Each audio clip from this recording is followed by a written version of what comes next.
Hey everyone. Welcome to weekday coronavirus-driven mind stuff. My name is George Ortega, and it is Monday, May 11th, 2020. This is episode number 22. I mistakenly said that the last episode was 20 when it was 21. So I hope you are having a good day.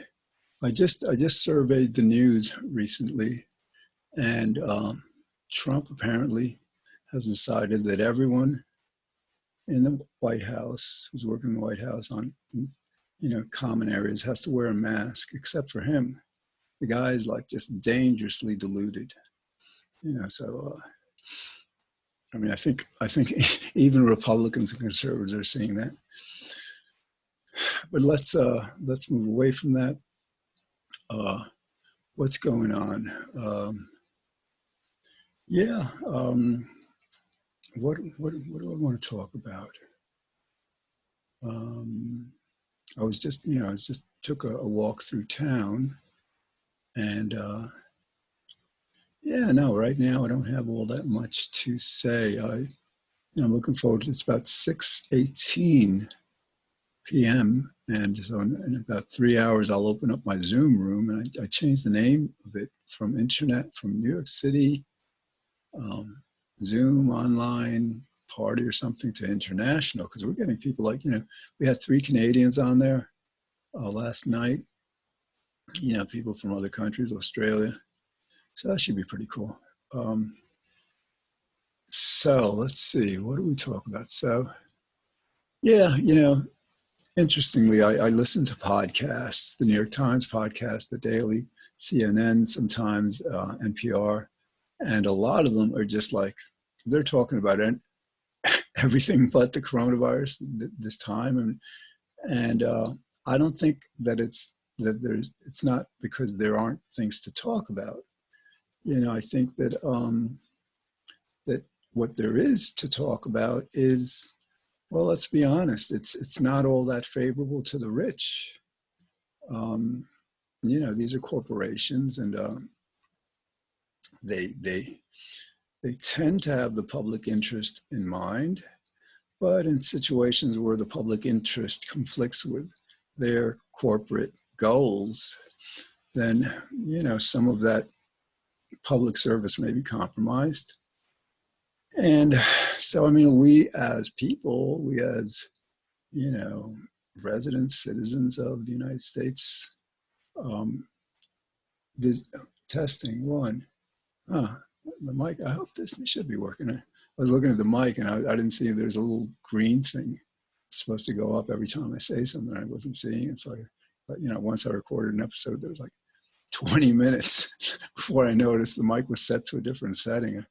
Anyway, so it's our responsibility to hold them to account, to hey, if you other things are important, sure, but I think they need to cover the different aspects of what's going on. For example, I have a friend in New York City, and she's lived there about 10 years, and she's afraid of becoming evicted, and then she's also afraid that because of health reasons, she hasn't been working for several months at least. So she didn't lose her job because of coronavirus. It was a bit before this started, and she's afraid of first being evicted. But fortunately, here in New York State, nobody's going to be evicted through August, and think about it. Nobody's going to be evicted at all. I remember what I wanted to say, and why isn't anyone going to be evicted? Because the unemployment number is about 15% of the workforce, and by the end of this month, it is expected to be over 20%. And this is like, if I'm not mistaken, I think during the time of the Depression, it was maybe 25%. So this is like Great Depression era unemployment. So again, I can understand people who rent apartments and lose their jobs. There's a concern of being evicted, but really, Huh. I just got a message from my friend, but there's apparently another George that she's friends with, and I'll check out the message later. Anyway, but yeah, I want to finish the show. So anyway, so like, it's because so many people are unemployed that nobody's going to get evicted. And so what happens? Like, the people can't pay their rent, right? And so the landlords can't pay their mortgage. And so the banks, who are like very, very rich, they take the loss. You know, that's what happens in times like this. In good times, they make a lot more money than they should. And in bad times, they will have to lose as much as everyone needs for them to, so that people don't lose their homes. So people are, and the other part of this unemployment thing is like, we are going to have to create a lot of jobs for these people. You know, that's not a maybe. That's not, oh yeah, out of the goodness of our hearts. That's not like whether Trump wins. I mean, I can't, you know, it would be so amazingly surreal if the guy won. Because the idea is like, I mean, it was surreal that he won to begin with, but like, in other words, like, if he won again, you know, I would throw my hands up and say, what, you know, these people in the United States are just clueless. But the other part is like, let's say he rigged the election and he won. You know, basically, whoever is in power is going to have to get people jobs. So whether it's Trump, Biden, Sanders, you know, people are going to, because the other alternative is to have to pay people for not doing anything. They don't want that. We don't want that. I gotta like, but now that I have like longer hair, I didn't wash my hair today. I don't, you know, I'm accustomed for several years of having shorter hair, and I don't know how often to wash my hair. There's this thing up there. I don't know what it is. I'm not gonna get a comb. There's a comb somewhere, but whatever. Should wear a cap. Anyway, you like my backdrop? There's a site called Unsplash, where you just pull down, I mean, people upload them for free, beautiful photos, and they allowed you to download them and use them, you know, for non-commercial purposes, whatever. I'm not charging anyone for this show. And so, yeah, that's a really nice backdrop. Sunset. I figured like sometimes in the morning, I have a few that are like morning sunrises. And I'll probably get a lot more creative with this stuff, you know, as I, you know, some artistic stuff. But anyway, so like, you know, people, let's look at a fact that I was talking about in my party room last night with some Canadians. Around the 60s and the 70s, that average, I may have mentioned this before, but if I repeat, you know, these certain key facts, it's to really reinforce the understanding of what we're going through. You know, to really, because like, you know, like when you're in school, like you're taught not to repeat things, but no, like if you want to get a message across in the media and politics, or whatever, you repeat it endlessly. I mean, so anyway, there's a fact that in the 60s, 70s, the average president, CEO of a company, corporation earned about 10, 20 times the salary of the average worker. Okay, between then and now, these people have gotten so greedy that they are now earning 350 times the salary. And this is like the average, you know, across the board. Many CEOs are earning this. And that's like selfish, greedy, so wrong on so many levels. That partly explains why the top 7 or 8 richest people in the world own more than the bottom 50% combined, which is like, you know. So I guess we're creating a new world. To repeat another kind of a theme, you know, the kings and queens, the royalty, a long time ago, they probably initially did a great service to people, because like before they came to be, there was lawlessness. You know, people like were free to kind of like rob and steal and, you know, whatever else they did from each other. And so these kings and queens took it upon themselves to be the law because, you know, there was no law. And they established order, so they did some good. But then they got greedy and they started taxing their tenants and all this stuff.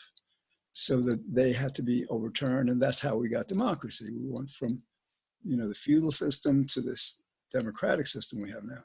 But, you know, under this capitalist democratic system where money is allowed to influence our policies, you know, the rich corporations, these new kings and queens have usurped our democracy. It's not a democracy anymore. It's a plutocracy, corporatocracy, whatever you want to call it, if you can pronounce it. So we're in the process, because we have to, not just because of this pandemic, but because of climate change. We're in the process of just taking that power and wealth back. I mean, that's, you know, when CEOs take 350 times the amount that the average worker has, that is immoral. That is so wrong. That's greed, selfishness, callousness, and they don't care. You know, so like, you know, again, the feudal kings overplayed their hand, and so we're in a time where we're making a different world, a sustainable world, ecologically sustainable, and much fairer. And people don't realize this yet because this is all so new. But we will. We'll come to see that that's the way it is, because it has to be, because there's so many more of us than there are of them. That's essentially, like, that's not just the only thing, because like there are some countries where like there's a lot of, you know, a lot of Chinese and Russians and stuff, and they've lived in dictatorships. But the difference between them and us here in the United States is like, you know, those people had always been poor. They never like rose up to the middle class and, you know, upper middle class, lower middle class. There's so many of us in the middle class here. Even the poor, I mean, like once you give things to people like Social Security, Medicaid, Medicare, decent wages, weekends, you know, job protection, things like that. Once people have these, what we consider very reasonable, you know, aspects of our politics, of our society, you know, once we have them, we don't give them back. I'm sorry, that's the reality. The rich may not realize this yet, and that's kind of like reflected by the stock market. There was a New York Times article, I think it must have been an opinion piece, because it's saying like, don't conflate, you know, essentially the stock market with the economy. Well, no, I'm sorry. Like, you know, stocks go up and down based on products that are being sold. So like if so many stores are closed, so many restaurants are going to remain closed for months and months, there is no way the market is going to like remain as high as it, you know, had been.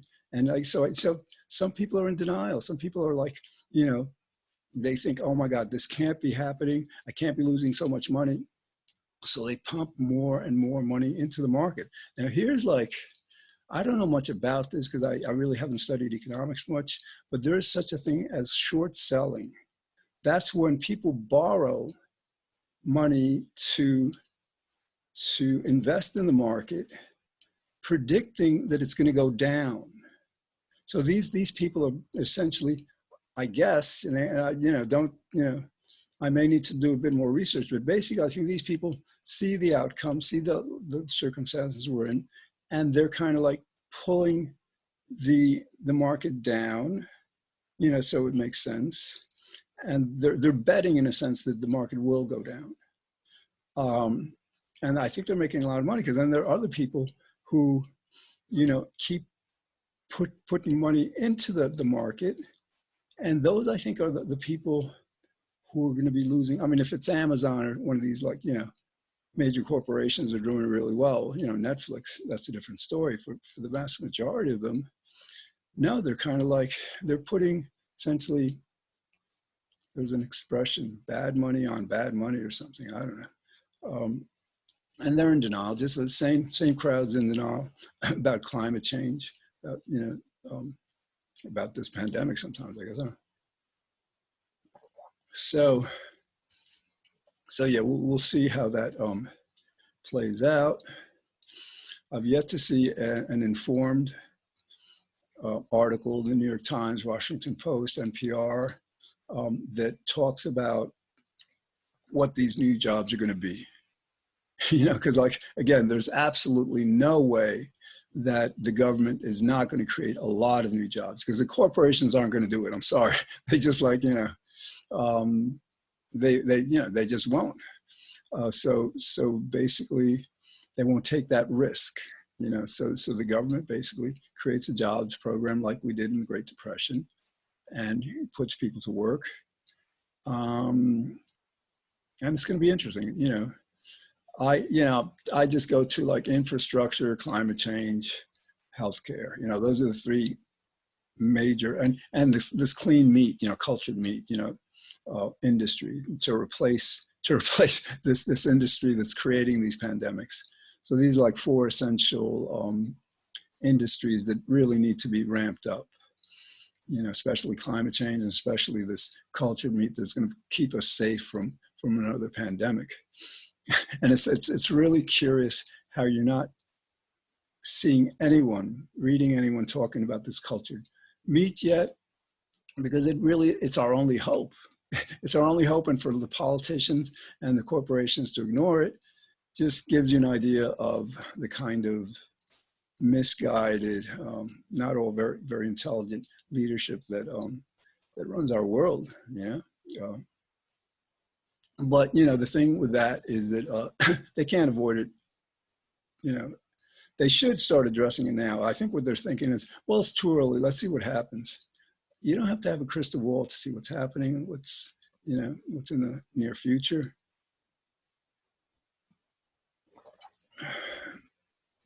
So, all right, so 10 minutes, 11 minutes left. What else? All right, again, I always go to the politics, and like, I wish I could just talk more about, my personal life.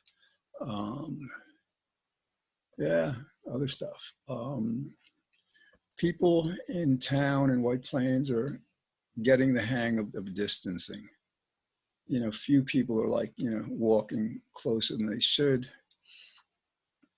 And that's nice. More cars on the street today than before. I think, on the 16th, I believe, a lot more businesses are going to open, not restaurants and things like that, but I believe that's the plan. Not sure. That might be I don't know. Anyway, so what else? Yeah, I gotta figure out, like, it's funny, back in the 60s, there was an ad for a shampoo, and it was like, you can wash your hair now every day. I don't know what the brand was, remember the slogan. So, which is interesting, because like before that, I think people used to wash their hair like once a week or something. And many, like, 200 years ago, people didn't wash their hair, And so now, I'm growing my hair long because I'm not going to a barber.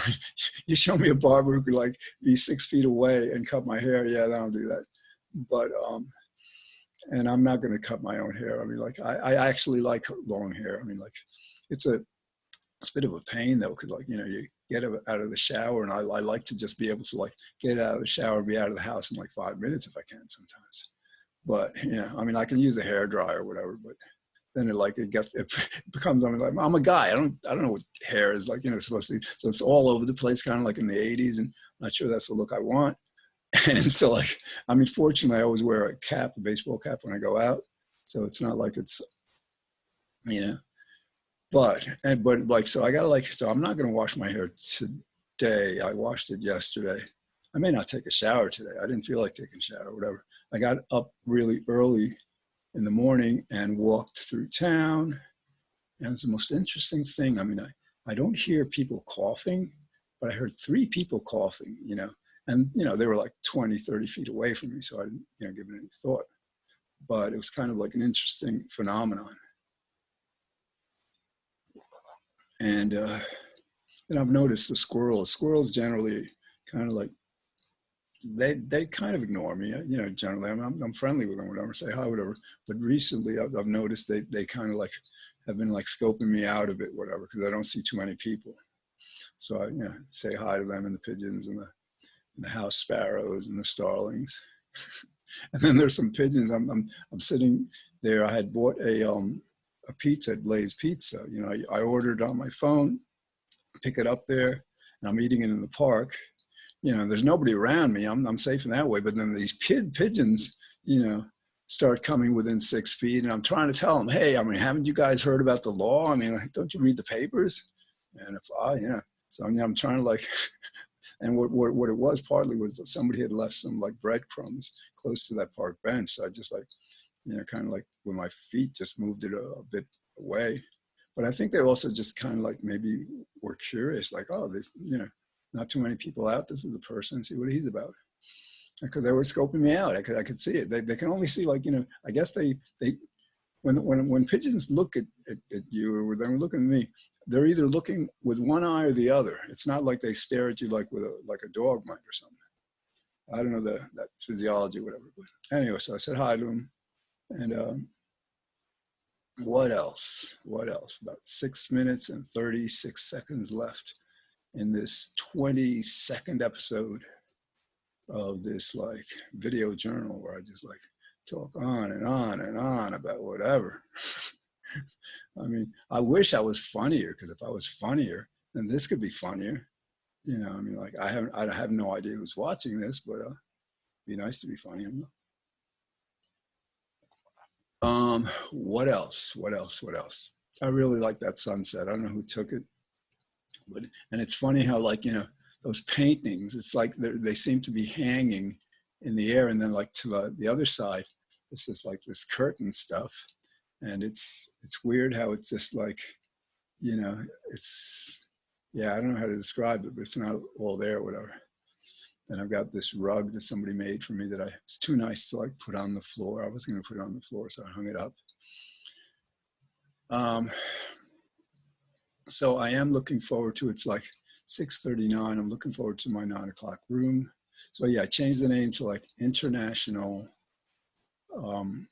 Party. And like I have it every night, but I have a feeling that when the weather gets a little warmer, I'm going to maybe have it 4 times a week, because I want to like, you know, I want to be out in a, you know, safely, but out, you know, in a park, you know, just sitting there.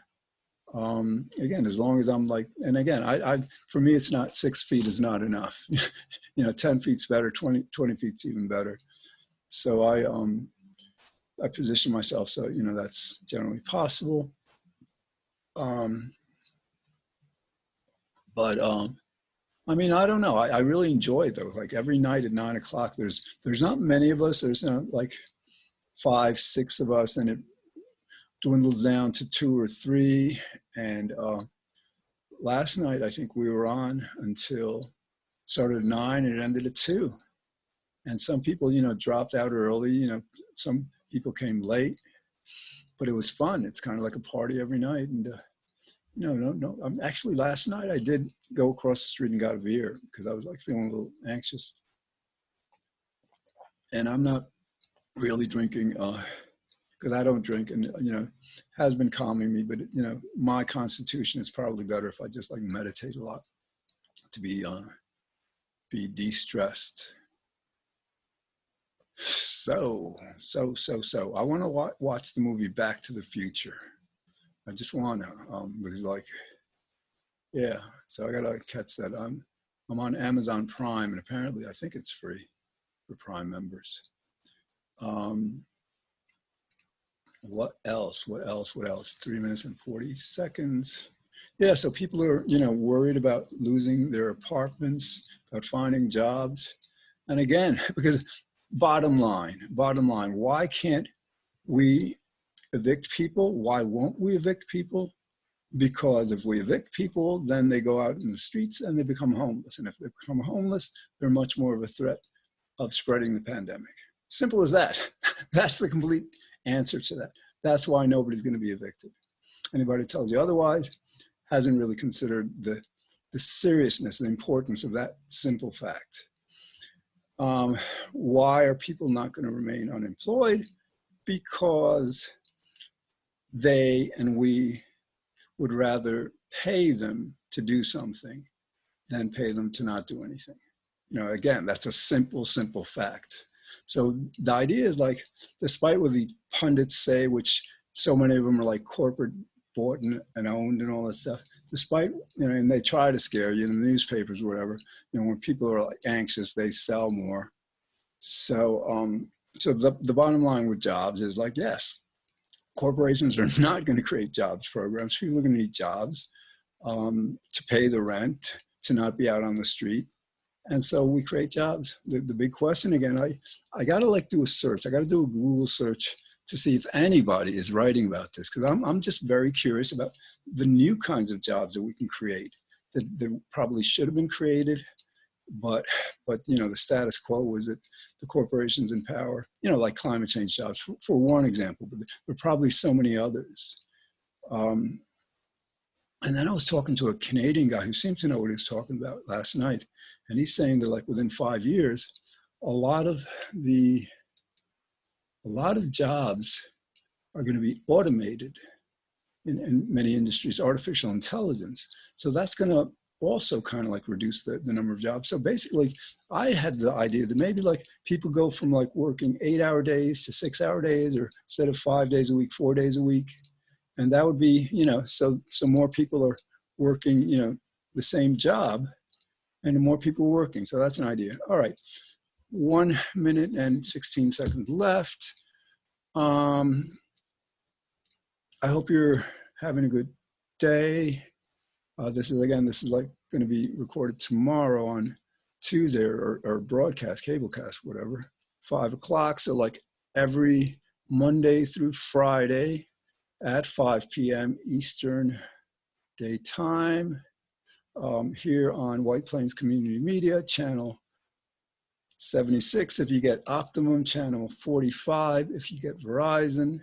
And I just uploaded a whole bunch of it. So there's about 21 episodes on YouTube now. And the studio, White Plains Community Media, also has all these episodes on their website. So, okay, well, 27 seconds left. I'm going to check out my friend's messages, hopefully talk for a while on the phone before I open the group. And I got to get something to eat. I've been eating cereal and soy milk a lot today, which I love, but I can't eat too much. Like that stuff's so good. Anyway, all right. Hope you're having a great day, and I will see you tomorrow on Weekday, yada, yada.